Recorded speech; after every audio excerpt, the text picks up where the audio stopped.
Okay, now let's flip that. Hmm. I love you. I care about you deeply. I even have in mind that I would like to, if I have my way, spend my life with you if we get there. But I feel like I'm sharing you with, whatever happened in the past, right? How does that conversation go? Can you say that? Should you say that to somebody?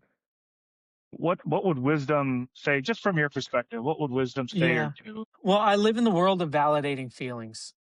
So like if this is how you feel about this relationship, like let's get that out in the open. Let's have a conversation about that, So if that's the way you're feeling about it, in the same way that you said, could it be a relationship destroyer to hold your past sexual sins or something like that?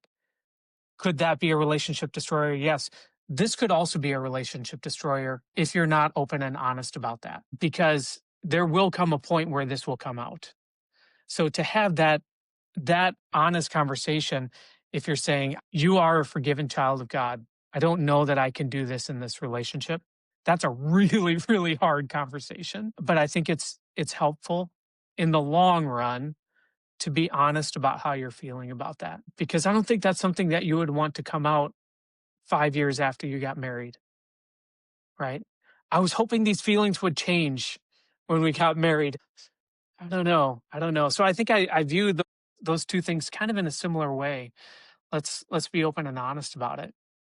I would even go so far as to say it's not fair to be, it's dishonest even and unfair to the other person to be not saying these things, right? Mhm. And perhaps you decide it's just easier to not have the conversation and decide this relationship isn't going to work. Perhaps that is the case, right? Um, but I think especially you're getting engaged and getting married, like you said, hoping you'll feel different down the road, hoping that these things get better. Let's take them on, let's address them, or let's Mhm. decide that this just isn't going to work. Yeah. Yeah, yeah. Yeah, that's good. Okay. Last question, I think, or last place I want to go before I let you go. I know it might not feel like we're making a lot of headway. I think it's worthwhile just to have these conversations and air these things out, right? I'm not sure there is a lot of headway to be made, but I think there is value in modeling these conversations too. Sure. Yeah. Yeah. Um, the last question I wanted to ask is how would you counsel someone who feels that their history is severe enough or significant enough that they just don't have a healthy future in front of them, right? That Mhm. perhaps, like, I want a marriage and a family.